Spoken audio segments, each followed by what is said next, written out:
पुणे जिल्ह्यातील नसरापूर येथील चिमुरडीवर झालेल्या अत्याचाराच्या घटनेनं राज्यभर संतापाची लाट उसळली आहे। या घटनेच्या निषेधार्थ सोलापुरात संभाजी ब्रिगेडच्या वतीनं जोरदार आंदोलन करण्यात आलं आहे।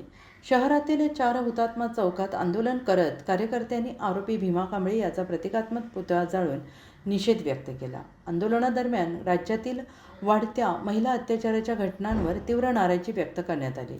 मुख्यमंत्री आणि गृहमंत्री निष्क्रिय असल्याचा आरोप करत स्वतंत्र गृहमंत्री पद निर्माण करण्याची मागणी करण्यात आली।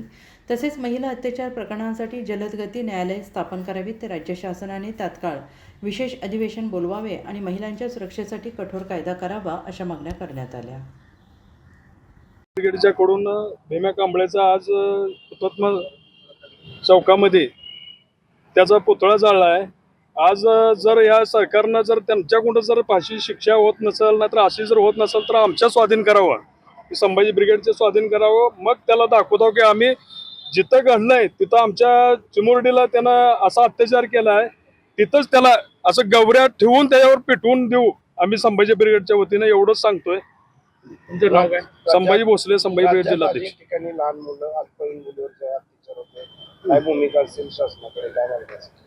ना शासनाचं काय, आतापर्यंत किती तर असं होऊन गेले, ते कुणाला कठोर शासन केले। छत्रपतीचं पाया पडते ते सरकार स्थापन करताना, आणि छत्रपती शासन नाव आहे की म्हणावं, चौरंग्या करू दे ह्यांचा भीमा कांबळ्याचा।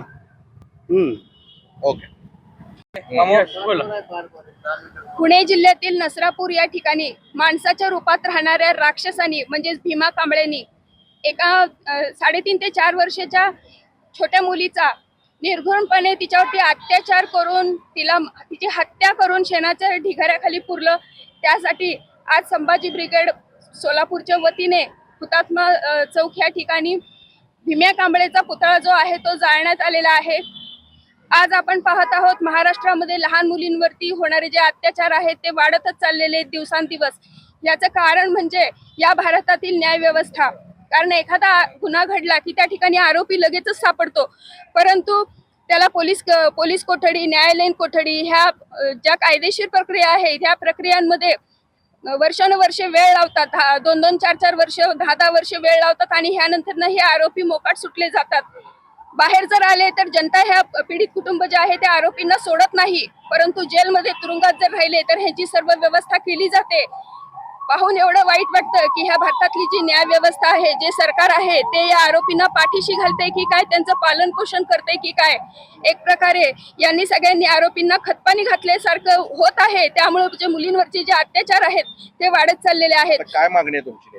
आमची मागणी जी आहे त्या असा जिथे कुठेही अत्याचार घडेल, आरोपी ज्या क्षणाला सापडेल तेव्हापासून तत्काळ ही जी त्यांच्यावरची जी प्रक्रिया आहे न्याय व्यवस्थेची ती तत्काळ करण्यात यावी आणि 15 दिवसाच्या आतमध्ये त्या आरोपीला फाशी देण्यात यावी। नाही तर मग असं चौकामध्ये जे पीडित कुटुंब आहे त्यांच्या स्वाधीन करून मग ते एकतर त्यांचं एन्काउंटर करतील, नाही तर चौकामध्ये जाळून टाकतील। ओके।